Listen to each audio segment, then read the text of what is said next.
Does Draymond still make them, though, the best big three in the NBA? Yes, he does. Because I'm going to say when you say big three, all three have to be functioning at a certain level.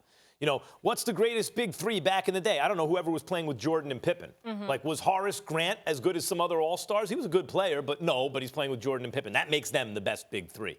Don't tell me about who Seattle had back then or whoever else. That makes them the best big three. Utah, had Karl Malone, John Stockton, and Jeff Hornacek. That's a legit big three. Don't matter. They're not good as Pippen, Jordan, and whoever they're playing with, right? So I'm not saying, I don't think that's what we mean by big three. Just total value of these three players. Like, for example, LeBron and AD together is absurd. Yeah.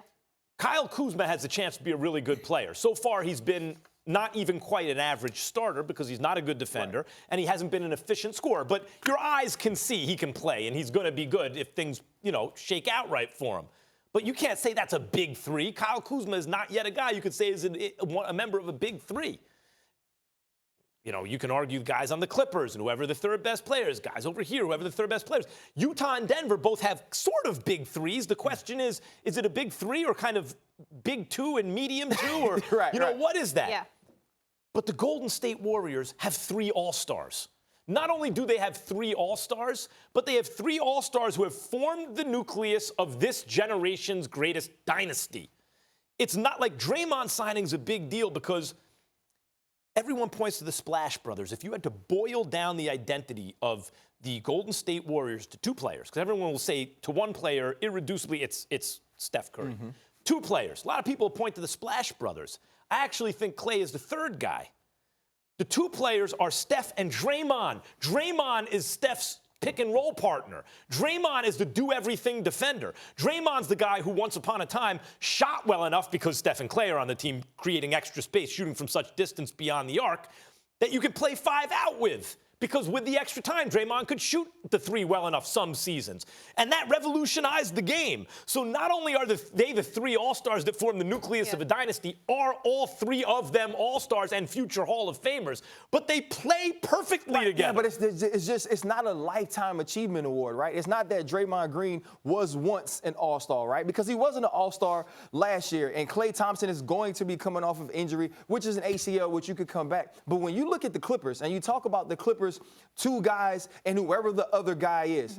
You have two of the best two-way players in the league, if not the two best. You had Kawhi Leonard, who was the MVP of, it was a LeBron-less, KD-less playoffs, but he showed that he was the winner. He showed that he's top three in this league. Paul George is the top three guy in the MVP votes last year. And Lou Williams, last year when KD started to go off, right, when he came out and he said, you know what, I'm KD. Right? It don't matter. You know who I am. You know my name. This is what I do. When KD would go down and make a big shot for the Golden State Warriors, do you know who had the ball for the Clippers? It was Lou Will. Lou Will was going shot for shot with KD. So not only do you have these great perimeter guys, right, these two excellent wings who can defend, who can score, you have Lou Williams, who is a money-time player. He's a guy, you put the ball in his hands when it's winning time. And now you have Kawhi Leonard and Paul George, who are two stars who don't have to have the spotlight, who don't need to take that last shot. Right? We saw Kawhi get a little bit of flack, right? And people come at Kawhi a little bit for making the right play in the game in which they didn't get the shot off, in which they didn't get to win. So when you have a guy like Lou Will, who's a three-time Sixth Man of the Year winner, when you have a guy like Lou Will who takes the big shot, who could be a starter, it puts you in the mind of when Ginobili moved to the bench for the San Antonio Spurs, and it was Tim Duncan, and it was Tony Parker, and you had Ginobili coming off the bench. It was a choice.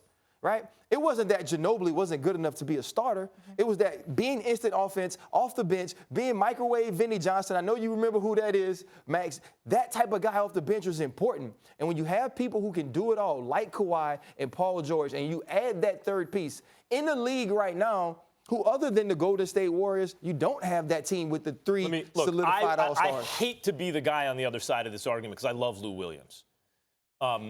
He's a sixth man for a reason. I don't think three of them going to be on the court a lot together. There will be some overlap, obviously. But what does Lou Williams get paid? He's underpaid, I agree. But that tells you a lot about value in the league, right? There's a reason that Draymond just gave them a deal. Everyone's like, ooh, they got Draymond for $25 million a year? That's amazing. Lou Williams ain't sniffing he's under $10 million a year, I believe, right now. He should be getting paid more than that. Nevertheless, when Jamal Crawford was in his prime, it was the same sort of thing. Jamal Crawford is my father's favorite player, right? Like, why did the Knicks trade Jamal Crawford? Because when you squint in the fourth quarter, you think you're looking at Michael Jordan, right? But there's a reason Jamal Crawford got paid $5 million a year instead of, 25. There's a reason for that. Partly it's he's underpaid. Partly it's because he doesn't defend and is not the most efficient scorer. And that's why he's a sixth man. So I hear your Lou Williams argument. I don't see the three of them playing I don't see them functioning, the three together, the same way these three function. And you bring up the ACL. By the way, you're right to bring that up. People just assuming he's going to come back. Well, it's not an Achilles like KD. He'll be fine. No, ACLs have diminished careers significantly too. So I'm not just taking that for granted. Don't forget, Paul George is also coming off shoulder surgery. That's a real thing. So you're talking about a sixth man to pair with those two, one of whom is coming off shoulder surgery. Thank you so much for watching ESPN on YouTube. For more sports highlights and analysis, be sure to download the ESPN app. And for live streaming sports and premium content, subscribe to ESPN+.